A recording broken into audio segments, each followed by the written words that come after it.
लेकिन दीपक सर, 2019 के जो लोकसभा चुनाव थे जिसमें भारतीय जनता पार्टी ने पश्चिम बंगाल में बहुत बेहतर प्रदर्शन किया था सीटों के लिहाज से, अगर उसको विधानसभा में ट्रांसफर करके जो तमाम जानकार हैं वो बताते हैं तो वो तकरीबन 122 सीटें थी जो पश्चिम बंगाल में जीती थी विधानसभा की 2019 के लोकसभा चुनाव के मौजूदा दौर में। अभी जो आंकड़ा है वो बीजेपी का 118 है, यानी लगभग 2019 के प्रदर्शन के आसपास बीजेपी अभी शुरुआती 2 घंटे में। जी हाँ, बिल्कुल दिखाई तो ऐसा ही देता है, लेकिन अगर 2019 से 2021 की बात की जाए तो 2 दिन के अंदर हुगली नदी में, 2 सालों के अंदर हुगली नदी में बहुत पानी बह गया है। 1.5 साल के अंदर भारतीय जनता पार्टी ने कमर तोड़ मेहनत की है। उन्होंने, भारतीय जनता पार्टी ने टीएमसी के बड़े बड़े सिपा सालारों को तोड़ा है। भारतीय जनता पार्टी ने एक पूरा पोलराइजेशन का एक पूरा का पूरा प्लेटफॉर्म वहां पर तैयार किया। उन्होंने वहां पर चाहे मुहर्रम हो, दुर्गा पूजा का जुलूस हो, पंडितों को स्टाइपन देने का मामला हो या इमामों को सैलरी देने का मामला हो, सबको एक इशू के तौर पर बनाने और बुनाने की कोशिश की। तो मुझे लगता है कि अगर आप इसको 2019 के लोकसभा चुनाव से कंपेयर करें तो थोड़ा सा अनफेयर होगा, क्योंकि 2019 के लोकसभा चुनाव के बाद भी भारतीय जनता पार्टी ने तगड़ी मेहनत वहां पर की है, संगठन के स्तर पर भी की है और टीएमसी को तोड़ने के स्तर पर की है, मुद्दों के स्तर पर की है और राष्ट्रीय राजनीति के हिसाब से कैसे पैराशूट लैंडिंग पश्चिम बंगाल की धरती पर करी जाए, जिसमें बीजेपी एक्सपर्ट है, उस हिसाब से की है। तो अगर भारतीय जनता पार्टी यहां पर ममता बनर्जी को हराने में नाकामयाब रहती है तो मुझे ये लगता है कि एक फल है, पका हुआ है ऊंचे पेड़ पर, बीजेपी के नेताओं को उसको तोड़ना है, लेकिन वो आंधी में गिर जाता है, बीजेपी उसको तोड़ नहीं पाती। कमोबेश इसी तरह की बात पश्चिम बंगाल की राजनीति के लिए होगी अनुराग। बिल्कुल, लेकिन शमीम अहमद साहब, टीएमसी के नेता, 152 सीटों पर आप हैं। 2019 के लोकसभा चुनाव को भी अगर देखा जाए तो उसके हिसाब से भी आप 164 सीटों पर बढ़त बना रहे थे। क्या आपको लगता है कि आप भी 2019 के लोकसभा चुनाव के आसपास ही रहने जा रहे हैं, सिमटने जा रहे हैं?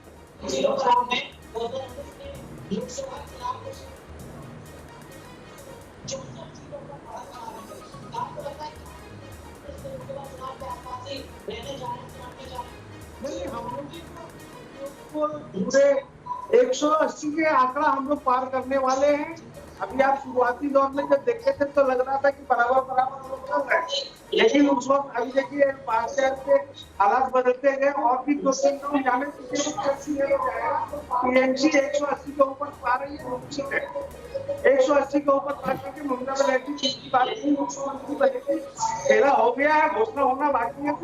आप देखते रहिए जैसे जी, अपना ध्यान रखिए सर। खांसना इस वक्त बहुत ज्यादा डरावना और चिंताजनक होता जा रहा है। कोविड प्रोटोकॉल का पालन आप भी करते रहिए। शमीम साहब, चुनावी रैलियां आपने भी की होंगी, लगातार पश्चिम बंगाल में कोरोना का कहर बढ़ रहा है। लेकिन दीपक सर, ये बड़ा दिलचस्प होता है, नेता आखिरी दम तक लगातार अपने दावे करते रहते हैं। आपने सुना टीएमसी के नेता को, वो कह रहे हैं कि हम तो 180 से ज्यादा सीटें जीतेंगे, बीजेपी कह रही है हम 200 से ज्यादा सीटें जीतेंगे। सीट तो कुल 292 ही है पश्चिम बंगाल में। जी हाँ, बिल्कुल, और नेताओं को इस तरह के दावे करने में मजा आता है। जो थोड़े ऊपर हवा में बड़ा चढ़ाकर वादे न करे वो नेता ही क्या। हमने कई ऐसे नेताओं को देखा है जो बड़ी बड़ी बातें करते थे, बड़े बड़े दावे करते थे, बड़े बड़े वादे करते थे, लेकिन इम्प्लीमेंटेशन की बात होती थी तो वो शून्य पर आ जाते थे। लेकिन यहाँ 2-3 घंटे अभी बचे हैं, दोनों पॉलिटिकल पार्टीज को खूब जबरदस्त दावे करने चाहिए। लेकिन अब देखिए, पिछले 15 मिनट से मैं एनालाइज कर रहा हूं अनुराग, 118 भारतीय जनता पार्टी और 152 टीएमसी, इस पर ट्रेंड जाकर 15 मिनट के अंदर रुक गया है। तो जो बात मैं और एनके सिंह कह रहे थे, 152 यानी बहुमत तक जाने के बाद ट्रेंड के रिवर्सल में बहुत ज्यादा वक्त लगता है और मुझे फिलहाल वही दिखाई दे रहा है अनुराग। बिल्कुल, बहुमत के लिए जो जरूरी नंबर है वो 292 के हिसाब से 147 है। अभी टीएमसी 147 से 5 सीटें ज्यादा 152 पर बढ़त बनाए हुए हैं। एनके सिंह जी, बहुत ज्यादा अंतर तो नहीं है सर 147 और 152 में? अगले 2 घंटे में बदलाव तो हो सकता है, जाहिर सी बात है।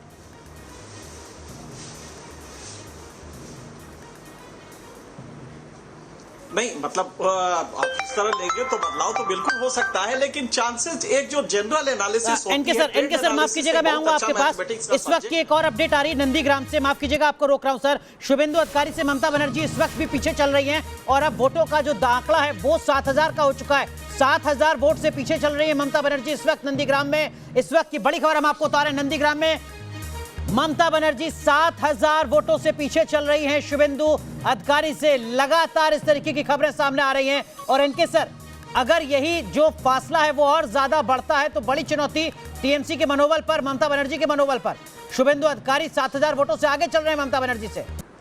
दीपक सर, आप कुछ पूछना चाह रहे हैं, आप भी पूछिएगा। जबरदस्त, बिल्कुल बिल्कुल ना, बिल्कुल मैं एक सही बात कह रहे हैं बोलना आप। चाह रहा हूँ। मैं बिल्कुल बड़े सही, दिलचस्पी से बिल्कुल वो जो सही है। वीडियोस अगर आते थे तृणमूल पश्चिम बंगाल से, सबसे वो देखा करता था। इनके सर मैं सिर्फ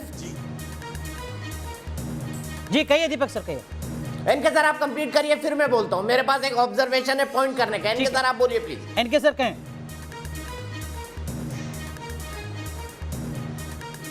अच्छा, नहीं, उसमें बहुत सिंपल सी बात है कि यही ट्रेंड एनालिसिस अगर आप करें और लगातार ये बढ़ता जा रहा है तो मेरे ख्याल से ममता के लिए खतरे की घंटी है। लेकिन अगर इधर एब्सोल्यूट मेजॉरिटी मिल जाती है, हाफवे मार्क क्रॉस कर जाते हैं, 147 मिल जाता है या इससे ज्यादा मिल जाता है, तो उसके बाद दिक्कत नहीं है और ममता ही बनेगी मुख्यमंत्री। इसमें भी कोई दिक्कत नहीं है क्योंकि एकल नेतृत्व का फॉर्मेट है, लिहाजा ममता ही बनेगी, तब कोई दिक्कत नहीं आएगी। लेकिन अगर ये कहीं से होता है कि बीजेपी और इसके बीच में 10 का डिफरेंस या 15 का है और ये 15 आपको अगल बगल से मिल सकता है, तो उस खेला होवे जब तब होगा, उसमें बीजेपी निकल जाएगी और तृणमूल रह जाएगी।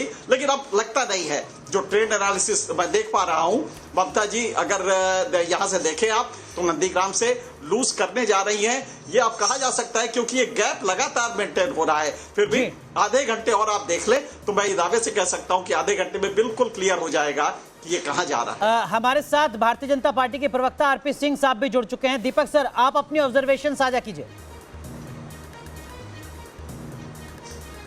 मैं अनुराग ये कह रहा था कि मैं बड़े कीनली देख रहा था जब चुनाव हो रहे थे वेस्ट बंगाल में कि वहाँ का लोकल मीडिया क्या कहता है, जो यूट्यूब चैनल से वो क्या कहते हैं। मैंने एक यूट्यूब चैनल पर एक रिपोर्ट देखी थी जिसमें नंदीग्राम से जो महिलाएं और पुरुष वोट देकर निकल रहे थे उनसे बातचीत की गई थी। लगभग 1000 के आसपास महिला और पुरुष होंगे जिनसे वो बातचीत की गई थी और 65 से 70% लोग उसमें बोलते हैं कि हमने दीदी को नहीं दादा को वोट दिया है। और दादा से उनका मतलब शुभेंदु अधिकारी भी था, दादा से उनका मतलब मोदी भी था, क्योंकि वहां पर मोदी की फैन फॉलोइंग भी बड़ी थी, खासतौर से उज्ज्वला योजना के कारण, खासतौर से शौचालय के कारण। तो ये मैं बात बता रहा हूं लगभग 4 हफ्ते पहले की, जब वोटिंग वहां पर खत्म हुई थी और उसके बाद। और जब मैंने उसमें 65 से 70% लोगों को ये बोलते देखा था कि हम ममता के पक्ष में नहीं, ममता के खिलाफ वोट डालकर आए, तो मुझे लगा था कि शायद नंदीग्राम के परिणाम ये चौंकाने वाले हो सकते हैं। और इसीलिए मुझे कतई आश्चर्य नहीं हो रहा है अगर तीसरे चौथे राउंड के बाद भी नंदीग्राम से शुभेंदु अधिकारी आगे रहते हैं तो। जी धीरेन्द्र पुंडीर, 7000 सीटों का फासला, 7000 वोट का फासला है इस वक्त ममता बनर्जी और शुभेंदु अधिकारी में। और जैसा एक्सपर्ट्स और तमाम हमारे सहयोगी कह रहे हैं, वरिष्ठ सहयोगी कह रहे हैं कि ये फासला आने वाले वक्त में और बढ़ सकता है। क्या कुछ इनपुट आपके पास? देखिए, जब याद कीजिए हम लोगों ने सुबह शुरू किया था तो मैंने कहा था कि वहाँ बीजेपी खुश हो सकती है क्योंकि लगभग 10,000 के करीब का ये एक वहाँ जीत का आंकड़ा माना जा सकता है जो शुभेंदु के इर्द गिर्द रहना चाहिए, जो अभी चूंकि अभी फाइनल हो जाएगा तभी पता चलेगा। लेकिन जब हम लोग वहाँ कई दिन वहाँ रहे लगातार, नंदीग्राम 1 और नंदीग्राम 2, ये 2 लड़ाइयाँ हैं जो वहाँ 2 ब्लॉक्स की लड़ाइयाँ हैं, जिसमें से मुस्लिम वोटर की संख्या भी वहाँ 60 से 65,000 है या 70,000 तक है, बाकी हिंदू उसमें बाकी सब है। और वहाँ हम लोगों को ये दिख रहा था कि ममता बनर्जी जिस तरह का रिलेशनशिप 2007 से उन्होंने शुरू किया था उसको मेंटेन करने के लिए लड़ती दिख रही थी, वो कोशिश करती दिख रही थी कि उस इमोशनल टच को वापस ला सके। लेकिन शुभेंदु चूंकि वहाँ जिस भी मंदिर में वो जा रही थी वहाँ जो बोर्ड लगा हुआ होता था जिस पर हम अनुराग बाद में नज़र डालते थे, उस पर लिखा होता था कि इस जगह पर 5 लाख का दान उन्होंने दिया, शुभेंदु अधिकारी ने दिया। जिस सड़क पर हम जाते थे उस पर बोर्ड लगा हुआ होता था, इस सड़क को वहाँ के विधायक शुभेंदु अधिकारी ने बनाया। यानी ममता बनर्जी जिस रिश्ते को बनाने की कोशिश कर रही थी, टूटे हुए तारों को जोड़ने की कोशिश कर रही थी, शुभेंदु वहाँ उसके साथ निरंतर थे। और उस पूरे बीच में 2007 से लगभग 14 साल के इस बीच में ममता बनर्जी ने कभी वहाँ उस तरह से अपने समय को जोड़ने की कोशिश भी नहीं की और शुभेंदु को एकमात्र ताकत दी हुई थी जिसका इस्तेमाल शुभेंदु ने अपनी छवि बनाने में किया। तो मुझे लगता है वो एक ऐसी सीट थी जहाँ पहले से लग रहा है, और ये बात बिल्कुल सही है जो हम लोग सुबह भी बात कर रहे थे कि दिक्कत अभी नहीं आएगी नंदीग्राम की जीत से शुभेंदु शुभेंदु की दिक्कत तब आएगी जब मामला बहुत क्लोज कॉन्टेक्स्ट पर होगा और जीते हुए विधायकों का मनोबल उनकी अकेली उस लीडर से टूट जाएगा जिसके करिश्मे पर वो बाकी तमाम जगह जीत कर आए हैं। ये तमाम जो लड़ाई है ये पूरी तरह प्रधानमंत्री नरेंद्र मोदी और ममता बनर्जी की कल्ट के बीच में है। इसके अलावा तीसरे लोग सिर्फ उस शतरंज की जो हम लोग एक देखते हैं बिसात, उस पर जगह भरने के लिए हैं, लेकिन पूरी लड़ाई दोनों तरफ से उन्हीं के कल्ट के। लेकिन दीपक सर, ये जो 7000 वोट से पीछे चलना ममता बनर्जी का पॉलिटिकली एक नसीहत है कि अपनी बुनियादी कर्मभूमि को कभी ना छोड़ा जाए। नंदीग्राम वही जगह थी ममता बनर्जी के लिए। मेरे ख्याल से ममता बनर्जी को जितना व्यक्तिगत तौर पर मैं जाता हूं, जितना व्यक्तिगत तौर पर ममता बनर्जी को मैं जानता हूं उनको लगभग पिछले 25 सालों से, और शुरू के 7-8 साल तो मैंने बेहद नज़दीक से उनके साथ काम किया है, मतलब एक जर्नलिस्ट के तौर पर, एक पॉलिटिकल एक्टिविस्ट के तौर पर, और कई और संदर्भ में भी। और मैं ये कह सकता हूं ममता बनर्जी नी जर्क रिएक्शन देने के लिए मशहूर है। वो जानती हैं कि उनको ये लगता है कि अगर वो 1 सेकंड में, मतलब पलक झपकते डिसीजन कर देंगी तो शायद वो उनके पक्ष में चले जाए। शुभेंदु अधिकारी के खिलाफ लड़ना भी उनका एक नी जर्क रिएक्शन था। अगर वो बैठती, अगर वो उसको एनालाइज करती, अगर उन सिचुएशंस को वो समझने की कोशिश करती, तो वो मान के चलती कि नहीं, शुभेंदु उनसे 21 पढ़ेंगे, वो 19 पढ़ जाएंगी। अगर जहां तक बात की जाए नंदीग्राम की, तो ऐसे में ममता डिसीजन नहीं करती, लेकिन ममता समय पर नी जर्क रिएक्शन लेने के लिए मशहूर है, नी जर्क रिएक्शन करने के लिए मशहूर है। वो आगे भी नहीं देखती है, पीछे भी नहीं देखती है, दाएं का भी नहीं सोचती है, बाएं का भी नहीं सोचती है। शुभेंदु अधिकारी 8000 से ज्यादा वोटों से आगे चल रहे हैं। शुभेंदु अधिकारी ने बढ़त अपनी और बढ़ा ली है। 8000 से ज्यादा वोटों से इस वक्त आगे चल रहे हैं शुभेंदु अधिकारी। जी हाँ, और अगर ऐसे में ममता बनर्जी हार जाती हैं तो ये भारतीय जनता पार्टी की बड़ी जीत होगी। लेकिन ममता बनर्जी सरकार बना लेती है तो ममता बनर्जी के लिए भी दुविधा बड़ी होगी। हालांकि एकल लीडरशिप की पार्टी है, लेकिन उसके बावजूद भी ममता बनर्जी का हारना अपने आप में एक बड़ा पॉलिटिकल स्टेटमेंट होगा। ऐसे में बीजेपी वहां हार के भी जीतेगी, और टीएमसी अगर जीतती है तो भी हार जाएगी। ममता बनर्जी अगर हारती है तो इस सिचुएशन को हमको समझना होगा जी। लेकिन दीपक सर, हमारे साथ आरपी सिंह साहब हैं और आप उनको बधाई दे सकते हैं कम से कम मौजूदा वक्त में असम के लिए, जहां पर बहुमत के लिए जरूरी आंकड़ा है 64 और बीजेपी ने बढ़त बना ली है 70 सीटों पर। दीपक नमस्कार, आप बधाई। जी, मैं उनको बधाई तो दे सकता हूं असम के लिए, लेकिन आरपी सिंह साहब, मैं आपसे ये जानना चाहता हूं पश्चिम बंगाल में कैलकुलेशन कहां गड़बड़ाया गया शुरुआती रुझानों में? चिंता मत करिए दीपक, मैं वही कह रहा था कि और 2 घंटे बाद मैं वापस अभी मैंने रिक्वेस्ट भेज दी कि 2 घंटे बाद आपके चैनल पर वापस आऊं और बधाई आपसे बंगाल की भी दूंगा। और एक समझ लीजिए, party without the leader, party without Mamata Banerjee कैसी पार्टी होगी, क्या हालत होगी। जैसे जादवपुर में वासुदेव भट्टाचार्य के हारने के बाद जो लेफ्ट पार्टी का हुआ, वही हाल इनका होने वाला है। सुनिश्चित समझिए, ये नंदीग्राम वाटरलू होगा बंगाल के लिए, टीएमसी के लिए और ममता बनर्जी के लिए, ये स्पष्ट है। इसमें आप सुनिश्चित समझिए, सिर्फ नंदीग्राम नहीं, थोड़ा 2 घंटे से का समझ लीजिए। मुझे फीडबैक है, मैं इसलिए भी नहीं बोल रहा क्योंकि मैं आपको कुछ बोल दूंगा पर अच्छा लेंगे। आप थोड़ा देर 2 घंटे भर का समय दीजिए, आपको किस किस पॉकेट से कैसे कैसे क्या क्या चमत्कार हो रहा है वो दिखेगा। दीपक जी, हमारे साथ शमीम अहमद साहब भी जुड़े हुए हैं, टीएमसी के नेता। शमीम भाई के पास में चलता हूं। शमीम भाई, क्या ममता बनर्जी का नी जर्क रिएक्शन था, यानी एकाएक फैसला कर देना कि नहीं मैं तो कूदने वाली हूं नंदीग्राम में, क्या ये फैसला उनको दुख पहुंचाने वाला है, पॉलिटिकल सेटबैक साबित होगा? क्योंकि नंदीग्राम में 8000 की बढ़त, अब अगर वो शुभेंदु अधिकारी से जीतती भी है तो पहले उनको 8000 पाटना पड़ेगा और फिर उसके बाद 2-3 हजार से आगे होना पड़ेगा। मेरे ख्याल से बड़ा अपहिल टास्क होने वाला है ये। देखिए, ममता बनर्जी इसी निजक डिसीजन के लिए ममता बनर्जी है, और ये जो आप 8000 का जो वोट आगे दिखा रहा है, ये चौथे राउंड का काउंटिंग चल रहा है। अभी भी 26 राउंड का काउंटिंग बाकी है। अभी 4 से 5 राउंड का काउंटिंग हुआ है, अभी 25 से 26 राउंड का काउंटिंग बाकी है। अभी खेला इतना जल्दी खत्म नहीं होने वाला है, आगे देखिए, काउंटिंग चलने दीजिए और 2-3 घंटे की बात है, पता चल जाएगा। अभी तो एक साइड के खुला है, दूसरी तरफ आने दीजिए, समझ में आ जाएगा। 4-5 राउंड में आप किसी को नतीजा नहीं बना सकते हैं, ये वो भी 8000 वोट। हम लोग देखे हैं 50-50 1000 वोट से पीछे होने वाला आगे निकल जाता है, ये कोई बड़ी बात नहीं है। ममता बनर्जी भी जीतेगी वहां पे, ये हम लोग को पूर्ण उम्मीद है। अब देखिए आगे क्या होता है। एनके सर क्या इसको कैलकुलेट किया जा सकता है? मेरे और पास मैं जो आपको ये जानकारी बता दूं, मैं है जी दीपक सर कहें। अनुराग, मैं एक बात कहना चाह रहा हूं, जो शमीम भाई बोल रहे थे मैं उसमें एक बात और जोड़ना चाहता हूं। जो मैंने एग्जिट पोल देखे थे पोलिंग स्टेशन से वोटर्स के बाहर निकलते हुए, जो कैमरे पर एक सोशल मीडिया के व्यक्ति ने लिए थे, हालांकि किसी भी वोटर से पूछना कि आपने किसको वोट दिया है ये गलत होता है, लेकिन सोशल मीडिया है, उसकी कोई बंधन या उसकी कोई सीमाएं तो है नहीं। तो उन्होंने बाकायदा पूछा था दीदी को कि दादा को, शुभेंदु को कि ममता को, मोदी को कि ममता को, मोदी को कि शुभेंदु को। और सुबह से लेकर शाम तक जितने वोट आए थे, जो 65 से 70% का कॉन्फ़िगरेशन वोटिंग परसेंटेज में बता रहा हूं, जो ममता बनर्जी के खिलाफ जाता है, शुभेंदु के फेवर में जाता है, वो इवनली डिस्ट्रीब्यूटेड थे। यानी आगे के दौर के रिजल्ट्स भी जो आपको खुलते हुए ईवीएम से दिखेंगे, उसमें यह आश्चर्य आपको दिखेगा कि वो परिणाम भी मोटे तौर पर ममता के समर्थन में नहीं जाएंगे। इसीलिए मैंने आज बेट भी लगाई है, इनके सर को पता है कि नंदीग्राम में ममता के लिए अच्छी खबर नहीं आएगी। एनके सर क्या आप अपने अनुभव के आधार पर सर कैलकुलेट करके बता सकते हैं? नंदीग्राम विधानसभा में 2,60,000 के आसपास कुल वोटर हैं, जो जानकारी है 80% के आसपास मतदान हुआ, यानी कुल 2 लाख वोट डले हैं। और अभी जो अंतर है तृणमूल और बीजेपी के बीच में वो 8,000 वोट का है, तकरीबन 5% के आसपास का अंतर अभी बना हुआ है सर।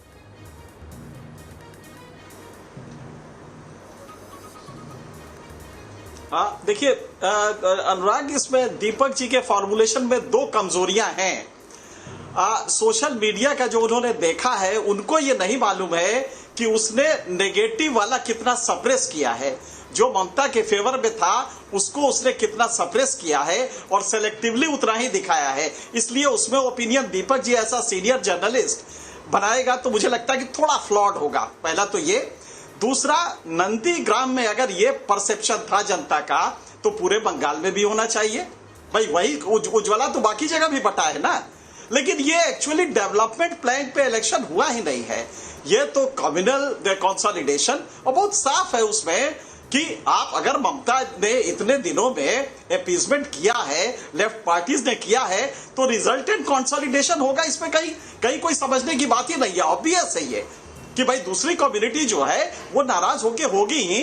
तो उस समय आपके नहीं समझ में आया, लास्ट में जब तक समझ में आया तब तक देर हो चुकी, बीजेपी उड़ा के ले गई पूरा का पूरा।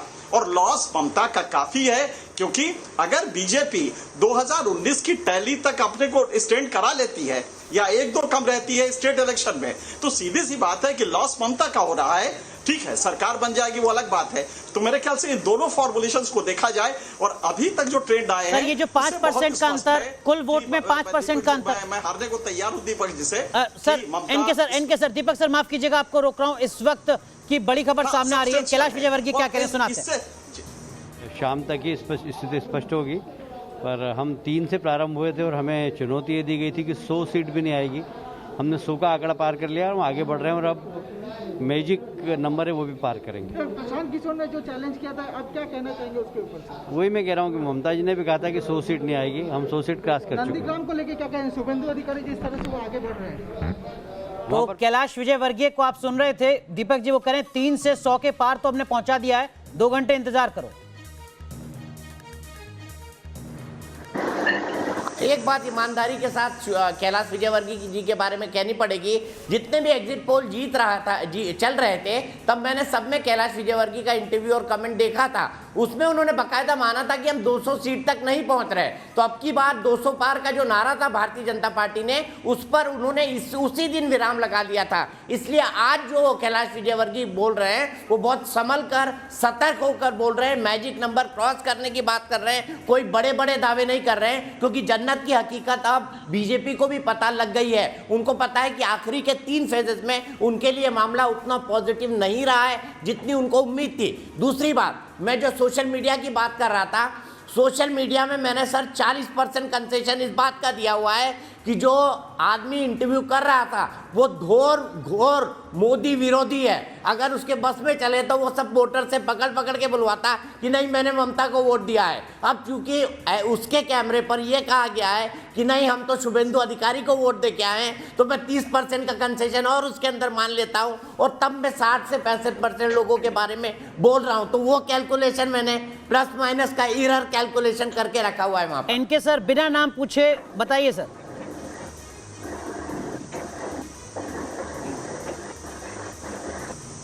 हाँ बिल्कुल सही है, दीपक जी सही कह रहे हैं कि अगर ये वो लोग हैं और ये जानते हैं एक वर्ग है जो कि एंटी मोदी बैशिंग करता रहता है, एक वैसा ही है जो कि एक मोदी भक्ति करता रहता है, तो भारत में तो ये है।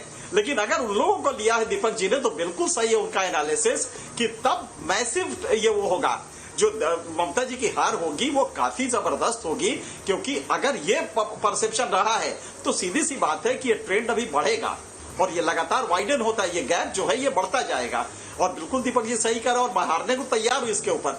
जहां तक राज्य की बात है, राज्य में अगर ये गैप मेंटेन हो गया है तो अब ये मेरे ख्याल से चलेगा। मेरे ख्याल से 10-15 मिनट अगर और रुक जाएंगे तो बहुत स्पष्ट हो जाएगा कि सरकार टीएमसी बनाने की स्थिति में हो जाएगी। और 146 से जैसे ही यहाँ पे 147 पे आते हैं तो मैजिक मार्क 147 है।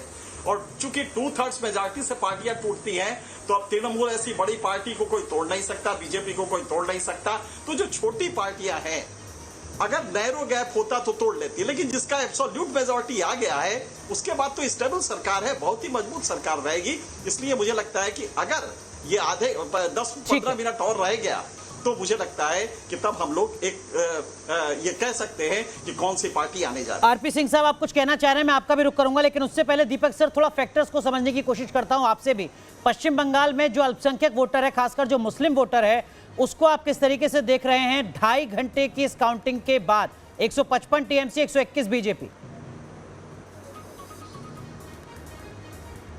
देखिए मेरे हिसाब से जो पूरा का पूरा जो मुस्लिम वोटर है वो एनमास तो नहीं लेकिन 70 to 80% ममता बनर्जी के साथ गया है। अगर परिणाम 155 के फेवर में आते हैं तो जो दूसरा बड़ा फैक्टर है वहां पर वो महिला वोटर्स का है। यहां पर कड़ी टक्कर है बीजेपी और तृणमूल कांग्रेस के बीच, क्योंकि तृणमूल कांग्रेस की नेत्री महिला है, महिलाओं के अंदर उनकी एक सिंपैथी है। और दूसरा, मोदी ने महिलाओं के लिए काफी कुछ किया है, चाहे वो उज्ज्वला गैस योजना हो, चाहे वो इज्जत घर हो, या फिर शौचालय हो, या फिर अनाज देने की बात हो कोविड कॉल में। ये कई सारी चीजें हैं जिसको लेकर ममता और मोदी के अंदर कड़ी टक्कर है। लेकिन जहां तक बात है कि मोदी और ममता में नंबर 1 कौन, नंबर 1 की परिस्थिति किसको मिलती है पश्चिम बंगाल के पोलिंग के आधार पर, तो उस पर कड़ी टक्कर है। लेकिन जहां तक माइनॉरिटी वोट का सवाल है, एक तरफा ममता बनर्जी के खाते में दिखाई देता हुआ जाता जा रहा है। क्योंकि अगर ऐसा नहीं होता तो लेफ्ट के जो 6 नंबर दिख रहे हैं, जो आधी से ज्यादा सीटों में, मैं कहूंगा बहुमत से सिर्फ 10 कम सीटों के परिणाम अभी तक सामने आ चुके हैं, वरना इंडियन सेक्युलर फ्रंट जो है और लेफ्ट और कांग्रेस मिलकर 6 सीटों पर ना होते, कम से कम 50 सीट उनके खाते में होती तो ममता जीती है। तो जिस पोलराइजेशन जिसका हम ये कह रहे थे कि इसका जबरदस्त फायदा बीजेपी को होने जा रहा है, उस पोलराइजेशन का जबरदस्त फायदा टीएमसी को भी होता हुआ दिखाई देता हुआ नजर आ रहा है फिलहाल। आरपी सिंह साहब आप इस बात से सहमत हैं कि आपको लगता है कि जो मुस्लिम वोटर है वो बीजेपी भी नहीं लुभा पाई, या बीजेपी लुभाना ही नहीं चाहती थी और लेफ्ट गठबंधन भी नहीं लुभा पाया? देखिए मुझे ये कहते हुए कोई गुरेज नहीं कि एक सर्टन सेक्शन ऑफ वोटर में, मुस्लिम वोटर्स में एक कहीं ना कहीं गुरेज है, परंतु उसमें भी महिला वोटर ने, आप शाम तक देखिएगा आपके जो आउटपुट्स आएंगे उसमें महिला वोटर्स हमको खूब अच्छे ढंग से वोट देंगे। और जो मेरे पास फीडबैक है, और जैसे आपने कुछ वीडियोस देखे हैं और आपने जो सर्वेस देखे हैं वहां पर सोशल मीडिया के, ऐसी सोशल मीडिया के फीडबैक्स मैंने भी देखे हैं, इसमें मुस्लिम महिला बहुत अच्छे ढंग से प्रधानमंत्री मोदी जी के पक्ष में वोट दे रही है। एनके सिंह सर, आपको लगता है कि बीजेपी का जो घोषणा पत्र था पश्चिम बंगाल का, जिसमें उन्होंने कहा कि हम पहली कैबिनेट में सीएए लागू कर देंगे, हम घुसपैठ को पूरी तरीके से बंद कर देंगे, दुर्गा पूजा को अंतर्राष्ट्रीय स्तर पर लेके जाएंगे, धार्मिक आयोजनों पर रोक नहीं होगी, अदालत से पूछना नहीं पड़ेगा, ये जो इस तरीके की बातें बीजेपी ने घोषणा पत्र में की थी, क्या इसका कुछ असर पड़ा है मुस्लिम वोटर पर, ताकि वो टीएमसी की तरफ झुकता नजर आ रहा है? 157 सीटें हो गई हैं टीएमसी की रुझान में। N K Singh sir. बिल्कुल सही कहा आपने। इस खेल का एक अजीब सा है कि आप जितना ही एक्सेस करेंगे तो दूसरी पार्टी उतना ही ज्यादा कंसोलिडेट होगी और ये दो तरफा चलता है। ममता बनर्जी ने जो शुरुआत में जो प्रो मुस्लिम जेस्चर लिया था उससे ये बीजेपी को रास्ता मिला हिंदू कंसोलिडेशन का और आप देख रहे हैं कि वो कहां पहुंची है। लेकिन तारीफ ममता बनर्जी की ये है कि इतने बड़े जंग में अगर वो रिटेन कर लेती हैं तो इसका मतलब है कि उनका कुछ जो उन्होंने काम किया है। जैसे दीपक जी महिलाओं का कह रहे हैं, बिल्कुल सही कि उज्ज्वला से देश में महिलाएं बहुत खुश हुई, इसमें कोई दो राय नहीं है पूरे देश में। और यही वजह है कि मोदी जी की मकबूलियत 36% वोट में दिखाई देती है। लेकिन क्या ममता ने नहीं किया? तो अगर आप भाग्यश्री रूपाश्री स्कीम्स देखें जो महिलाओं के लिए कन्याओं के लिए था उसकी भी अपील है। सोशल इंडिकेटर इस दौरान अगर आप देखें तो फाइनेंस कमीशन की रिपोर्ट है कि वेस्ट बंगाल में सोशल इंडिकेटर कंपैरेटिवली काफी अच्छे रहे जी। हाँ, ये अलग बात है कि बाकी डेवलपमेंट नहीं हुआ, इंडस्ट्रियल डेवलपमेंट नहीं हुआ, इन्वेस्टमेंट फॉरेन इन्वेस्टमेंट नहीं आया, ये सब रहा। लेकिन अगर इस आंधी में बीजेपी के जिसके लिए हर लगभग प्रयास किया गया, अगर उसमें भी ममता अपनी गवर्नमेंट रिटेन कर लेती है तो ये मेरे ख्याल से रिव्यू करना पड़ेगा कि ममता का वो प्लस पॉइंट्स क्या थे जिसने बीजेपी को न्यूट्रलाइज कर दिया। दीपक सर, आपको लगता है कि जो बीजेपी के घोषणा पत्र में बातें थी, सीएए, घुसपैठ, दुर्गा पूजा, इन मुद्दों को भी ममता बनर्जी ने भुनाने की कोशिश की है मुस्लिम वोट बैंक के लिहाज से, साथ ही साथ जो चंडी पाठ करती नजर आई वो चुनाव के दरमियान, उसका भी फायदा मिला? अगर 157 सीटों पर बढ़त मिल रही है बीजेपी को, टीएमसी को, निसंदेह चंडी पाठ का फायदा तो मिला, क्योंकि अगर मुसलमान एक तरफा भी उनको वोट देते थे तो वो 157 सीटों पर नहीं होती जी। हिंदुओं में भी कुछ ऐसा सपोर्ट बेस है जो तृणमूल कांग्रेस का परंपरागत सपोर्ट बेस है, जिसमें कुछ पिछड़ी जातियां शामिल है, जिसमें कुछ वो लोग शामिल है जो कैडर से तृणमूल से जुड़े हुए हैं और उनका परिवार पूरा उनके लिए वोट करता है, ऐसे लोग भी शामिल है। और ऐसे लोग भी शामिल हैं जो भारतीय जनता पार्टी को दूर से तो बेहतर ढंग से देखना पसंद करते हैं, लेकिन शायद कहीं ना कहीं बंगाली अस्मिता और बंगाली प्राइड के साथ जुड़ जाते हैं। तो मुझे लगता है इन 3 फैक्टर्स के लोगों ने वोट दिया है और सिर्फ मुसलमान वोटों से 157 सीटें टीएमसी नहीं पा सकती है, बड़ी साफ बात है। तो कुछ और सेक्शन का वोट उनको मिला है। कौन सा ये सेक्शन है इसको समझना पड़ेगा, महिलाएं इसमें कितनी है ये उनको समझना पड़ेगा। हालांकि जैसे सीएए की बात आपने की है तो मतुआ समाज जो सीएए से सीधा प्रभावित है, ये माना जा रहा है 80% वोट मतुआ समाज ने भारतीय जनता पार्टी के फेवर में किया है, आदिवासी समाज ने किया है। तो उन सीटों का रिफ्लेक्शन कहाँ है?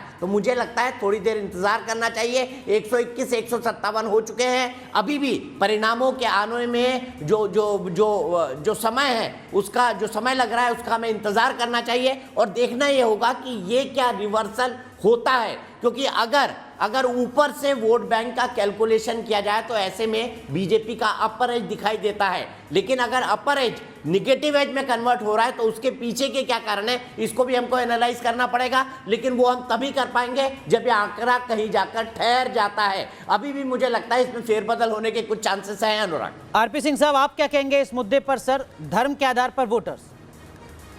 देखिए, हम लोगों ने कभी धर्म के आधार पर वोट मांगा नहीं। हम लोगों ने अभी उज्ज्वला स्कीम की बात हो रही थी, इज्जत घर की बात हो रही थी, किसानों की समान निधि की बात हो रही है। हमने तो कहा हम बंगाल में जो लोग हैं उनको जो किसान उनको किसान निधि देंगे सुनिश्चित किया, और पिछड़ा जो बैलेंस है वो भी देंगे, जरूर देंगे। तो हमारा एजेंडा तो सबको मिलाकर है। और अगर बिजली पहुंची है तो ये पूछकर ही पहुंची कि आप मुसलमान का घर हो, या हिंदू का घर हो, या किसी और धर्म का घर हो, किसी और जाति का घर हो। तो इसलिए ये एक लेबलिंग करना कि नहीं भाजपा तो धर्म के नाम पे वोट मांगती है, ये गलत है। ठीक है, लेकिन आरपी सिंह साहब, मेजर मोहम्मद अली शाह हो सकता है आपसे पूछें, लेफ्ट के नेता हैं, कि आपने फिर कितने मुस्लिम उम्मीदवारों को टिकट दिया पश्चिम बंगाल में? जी, मैं उसका भी उत्तर पहले उसका शुरू में उत्तर देता हूँ आपको, ताकि उनको मौका ना। देखिए, हमारा जो टिकट देने का जो मामला रहता है वो ये रहता है कि जीतेगा कौन, वहां पर कॉन्फ़िगरेशन नीचे क्या है उसकी जीत के अनुसार। हम पॉलिटिकल पार्टी है, हमको चुनाव जीतने के लिए हम लड़ते हैं, इसलिए नीचे हमारे हिसाब से, हमारा वोट बैंक के हिसाब से, हमारा कॉन्फ़िगरेशन क्या है उसके हिसाब से हम टिकट देते हैं। परंतु कभी हम ये नहीं कहते कि आप मुसलमान हो इसलिए वोट मत दो, या आप हिंदू इसलिए वोट दो, कभी ये नहीं होता। मैं जो बात कह रहा था कि बिजली जब किसी के घर में पहुंची तो ये पूछकर नहीं पहुंची कि ये मुसलमान का या हिंदू का। जिस गाँव में बिजली पहुंची ये पूछकर नहीं पहुंची कि ये हिंदू का या मुसलमान का है। और जो सम्मान निधि दी जा रही किसानों को, वो ये पूछकर नहीं दी जा रही कि आप हिंदू या मुसलमान हो। या आयुष्मान भारत देश भर में दिया जा रहा है, तो वो 11 करोड़ के लगभग लोग हैं जिनको आयुष्मान भारत मिल रहा है, उनको ये पूछ कर यार कि आप हिंदू या मुसलमान हो। और एक बात और बता दूं मैं आपको, जो इस सरकार का अभी जो प्रधानमंत्री मोदी जी के जो सेकंड राउंड की सरकार है, उसमें पहला फैसला याद करिए क्या, 30 मई को सरकार बनी और 10 जून को फैसला क्या हुआ कि देश के 5 करोड़ मिनॉरिटीज के बच्चों को स्कॉलरशिप दी जाएगी। ये इसी सरकार का फैसला, किसी और सरकार का नहीं है। जी ठीक है, तो आप करें कि आप अंतर नहीं करते हैं